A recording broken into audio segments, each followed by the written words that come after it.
সংস্কারের নাম নিয়ে আপনারা ইলেকশনকে দীর্ঘায়িত করছেন কেন? এই সংস্কার করলে তো 3 মাস লাগে। দেন তো দেখি আমাকে কোনটা দিবেন, আমি 3 মাসে পারি কিনা দেখি, বা আমাদের কিছু লোক আমি সাজেস্ট করি যে এদেরকে দেন, এরা 3 মাসে পারে কিনা দেখেন। আপনারা এটাকে 3 বছর লাগাইতে চাচ্ছেন কেন? এর অর্থ হইল গদিটা খুব তুলতুলে লাগে এবং খুব শীতের দিনে খুব আরাম গরম লাগে, সেটাতে বসে থাকতে চান এবং বড় বড় কথা বলতে চান। বড় বড় কথা বললেন না। এই দেশটা কিন্তু আমরা যুদ্ধ করে সৃষ্টি করছি বলে আপনাদের এই মন্ত্রিসভার মধ্যে বা উপদেষ্টা পরিষদের মধ্যে কিন্তু খুঁজলে, লাইট দিয়ে খুঁজলে একজন মুক্তিযোদ্ধা পাওয়া যেত না। ডক্টর মোহাম্মদ ইউনূস সাহেবের মুখে নির্বাচনের একটা সম্ভাব্য সময় শুনতে পেলাম। এটা বলার সঙ্গে সঙ্গেই আবার শুনতে পেলাম যে শেখ ইউনূস সাহেব যাদের মাধ্যমে চলেন, খুবই দুর্ভাগ্যজনক ভাবে উনি বলে ফেলেছিল যে ছাত্ররা আমাকে ক্ষমতায় বসিয়েছে, এবং সারা পৃথিবীতে উনি বলার চেষ্টা করেছেন ছাত্ররাই এই সরকারকে পতন করছে এবং আগামী দিনে ছাত্ররাই দেশ গড়বে। এই কথাটা বলতে গিয়ে উনি কাউকে কাউকে আবার মেন্টর বা মাস্টার মাইন্ড ইত্যাদি জাতিসংঘ পর্যন্ত দেশের বাইরেও বলে ফেলেছে। এবং উনি প্রায় উনি এমনও বলেছেন, ছাত্ররা আমাকে বসিয়েছে, আমাকে ওরা যেদিন বলবে সেদিন চলে যাবে। ছাত্রদের মূল সংগঠনের নাম হলো বৈষম্য বিরোধী ছাত্র আন্দোলন, এবং এটার প্রধান ব্যক্তিদের নাম হলো সমন্বয়ক। এটা বাংলাদেশের ডিকশনারিতে খুব রক্তিম অক্ষরে লেখা থাকবে, স্বর্ণালী অক্ষরেও লেখা থাকতে পারে সমন্বয়ক, আবার অনেকে বলে সমন্বয়ক।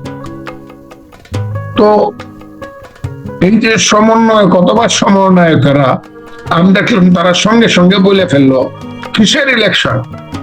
শেখ হাসিনা এবং আওয়ামী লীগের বিচারের আগে যদি কেউ ইলেকশনের কথা বলে তাকে আমরা গণশত্রু হিসাবে আমরা বিবেচনা করব। মানে ইলেকশন যে কথা যে বলবে সে হবে গণশত্রু।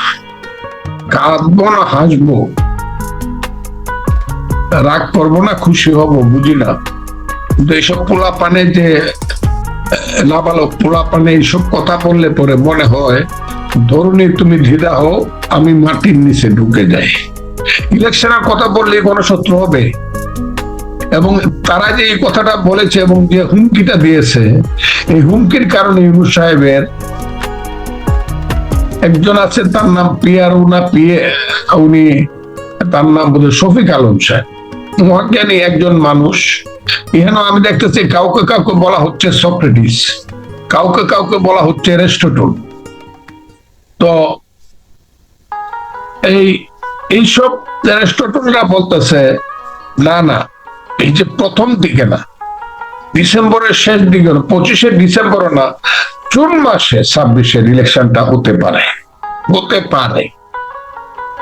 উনি বলতেছে যেটা ইউনূস সাহেব বলেন। তো এই অবস্থায় তারা উনি বলতেছেন জুন মাস, 26শে জুন। আর এই যে সমন্বয়করা যারা ইউনূস সাহেবকে মনে করে বৈরাম খা, এবং ইউনূস সাহেব দায়িত্ব নিচ্ছে দেশের সম্রাট আকবর তৈরি করার।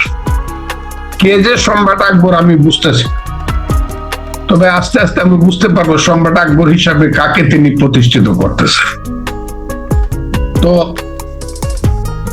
তারা বলতেছে যে বিচারের আগে শেখ হাসিনা এবং আওয়ামী লীগের বিচার তো হইতে গেলে, আমি আইনজীবী হিসাবে বুঝি, বাবর সাহেবের বিচারটা শুরু হয়েছিল 2008 সনে, প্রাথমিক রায় হলো 2014 সনে, প্রাথমিক রায় যাবজ্জীবন অথবা ফাঁসি কারো কারো। তারপরে 10 বছর গেল, হাইকোর্টে আর শুনানি হইল না। হাসিনা সরকার যখন চলে গেল তখন শুনানি হয়ে তাড়াহুড়া করে মাত্র হাইকোর্ট পাস করলো 10 বছরে। 8 থেকে 24, এটা হলো 16 বছর। আরো যদি এপিলেট ডিভিশনে যায়, আরো কমপক্ষে মিনিমাম 2 বছর ধরি, তাইলে 18 বছরে একটা মামলার চূড়ান্ত সিদ্ধান্ত হয় বা জাজমেন্ট হয় বা বিচার হয় এবং ফাঁসি হয়। তারপরও রয়ে গেল প্রেসিডেন্ট, তার মাফ করার ব্যাপারটা ইত্যাদি। এই 18 বছর যদি অপেক্ষা করতে হয় আমাদেরকে একটা ইলেকশনের জন্য, হাসিনার কবে ফাঁসি হবে বা যাবজ্জীবন হবে তার দলে, এরপরে আমরা ইলেকশন করব, তারা কি 18 বছর বিনা ভোটে ক্ষমতায় থাকতে চায় কিনা? হ্যাঁ, তারা থাকতে পারে, তারা যেভাবে কথাবার্তা বলে এই ধরনের হাইজ্যাকিং কথাবার্তা, আমি তাদেরকে হাইজ্যাকার বলবো না, কিন্তু কথাবার্তা তারা সমস্ত ব্যাপারটাকে হাইজ্যাক করে নিয়েছে। বাংলাদেশে তারাই কিন্তু সব না। 1.5 মাসের আন্দোলনে যদি নেতা হয়ে যায়, তো 1.5 মাসের আন্দোলন তো একটা ধানই পাকে না, 1.5 মাসে তো একটা ফলই পাকে না, একটা কলা পাকে না 1.5 মাসে। আপনার 1.5 মাসে 1 মাস, জুলাইয়ের 5 তারিখ থেকে আগস্টের 5 তারিখ পর্যন্ত আপনারা বাংলাদেশকে সব জয় করে ফেলছেন, আর কেউ কিছু করে নাই, আপনারাই জয়ী হয়ে গেছেন। এগুলা শুনলে পরে নিজের প্রতি ঘৃণা আসে, তাদের প্রতি না। ইলেকশনটা ওনারা দিতে চাচ্ছেন না, কারণ ইলেকশনটা দিলে পরে কি হবে ওনারা জানেন। ওনাদের জনপ্রিয়তার যে বেরোমিটার, এই বেরোমিটার ওনারা না জানলে ওনাদেরকে হয়তো বা কোথাও থেকে বলা হয় যে আরো অপেক্ষা করতে হবে 10 বছর, তারপরে তোমরা এখন 23 বছর হয়েছে, এখন তোমাদের বয়স 33 বছর হইলে পরে সম্রাট আলেকজান্ডার যেমন বিশ্বজয় করছিল, গ্রেট আলেকজান্ডার, তোমরা বোধহয় 33 বছরের গ্রেট আলেকজান্ডার হইবা, অপেক্ষা। কাজে তারা ইলেকশনটাকে দিতে চায় না, কিন্তু একজন দিতে না চাইলে ইলেকশনটা হবে না তা কিন্তু নয়। বাংলাদেশের ইতিহাস বড় নির্মম এবং নিষ্ঠুর। আমি সবসময় একটা কথা বলি, এই বাংলায় শুধু পেলি চামেলি আর জুই ফুল ফুটে না, এদেশে রক্ত গোলাপ, রক্ত দেবও ফুটে। আমি সবসময় আমার বক্তব্য দেবো, এদেশে একটু কোকিল ডাকে না, রয়্যাল বেঙ্গল টাইগারও ডাকে। এই যারা বাংলাদেশকে চিনে না তাদের জন্য ভিন্ন কথা, কিন্তু ইলেকশন না দিয়ে তারা পারবে এটা আমি মনে করি না। আমি মনে করি ফেব্রুয়ারি মার্চ মাস থেকে এটা বুঝে যাবে ইলেকশন তারা কবে দিবে এবং কবে দেশে ইলেকশন হবে। তবে ইলেকশন যত দ্রুত হয় ইউনূস সাহেব বেঁচে যাবে, বাংলাদেশ বেঁচে যাবে। আর ইউনূস সাহেব ইলেকশন না দিয়ে তার সরকার যত বেশি বিনা ভোটে ক্ষমতায় থাকতে যাবে, দুর্ভাগ্য তাদের জন্য অপেক্ষা করছে, এটা আমি মনে করি। এবং সেই দুর্ভাগ্যটা শেখ হাসিনার চেয়ে খুব কম হবে এটা আমি মনে করি। কাজে ইলেকশন বাংলাদেশের মানুষ আনবে, এবং যদি বাংলাদেশের মানুষকে যদি আন্দোলন করে ইলেকশন করতে হয় তো ইউনূস সাহেবদের কপালে দুঃখ আছে, এই যেটা আমি চাই না। আমি চাই ইউনূস সাহেব সবচেয়ে সফলতার সঙ্গে একটা ফ্রি ফেয়ার ইলেকশন দিয়ে জনগণের প্রতিনিধিদের হাতে ক্ষমতা হস্তান্তর করে উনি নিজের যে বিশ্ব ব্যক্তিত্ব এটা উনি নিজেকে প্রমাণ করেন, এটা আমি মনে করি। লিটন হাসানদের পারিবারিক মুক্তিযুদ্ধের ইতিহাসটা খুব সুখকর ইতিহাস না। উনি যদি বলেন যে উনাকে আসতে হয়েছে 53 বছর পরে, উনার কাছ থেকে আমরা কিছুই চাই না। উনি কে? উনি ঠিক করে দিব আমাদের কে উনি, who is she, what contribution she has got for the nation. এই তার কখনো উনি কবে রাজনীতি করছেন? ও কিছু এনজিও করছেন, আর কিছু ওই যে বিদেশি পুরস্কার পাইলে পরে মনে করেন যে মহান ব্যক্তি হয়েছেন, তা না। কিন্তু উনি ওই দিনের কথাটা আমার মনে হয়েছে রাজনীতিবিদদেরকে উনি খুব ছোট করছেন। আর রাজনীতিবিদরা আছে বলে তো রিজওয়ানা হাসান, রাজনীতিবিদরা ছিল বলে তো দেশটা স্বাধীন হয়েছিল। আপনি রিজওয়ানা হাসান হয়েছেন, ভুল ত্রুটি রাজনীতিবিদদের যাই থাক, এখন আইছেন আপনি ঠিক করে দিয়ে বলে আপনার ঠিক চাইটাই না, এনতা বিদায় অন ইলেকশন দিয়া। নাইলে ইলেকশন করে দেখেন হবিগঞ্জের হেড টু কোয়ার্টারে আপনি তো মহিবুল হাসান সাহেবের মেয়ে, আমি উনাকেও চিন্তা, কয়টা বুট পান দেখেন, জামানতটা বাঁচে কিনা।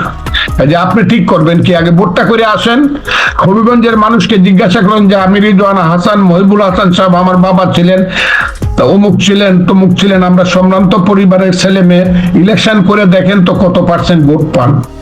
কাজে এত বড় বড় কথা, এত অহংকারী কথা বলেন না যে আমাদেরকে কেন আসতে। উনি করতে কে আইছে? আসমান থেকে আইছে না, উনি ইউনূস সাহেবের দয়ায় আসছে, এনজিওদের দয়ায় উনি আসছে। ইউনূস সাহেব যদি বলতো যে উনার যিনি, ইউনূস সাহেবকে যিনি ভাত রান্না করে খাওয়া, তাকেও উনি উপদেষ্টা করবেন, ইউনূস সাহেব পারতো। যারা আজকে উপদেষ্টা আমাদের ইতিহাসটা করে সাংঘাতিক কিছু গ্লোরি আছে, এটা ঠিক না।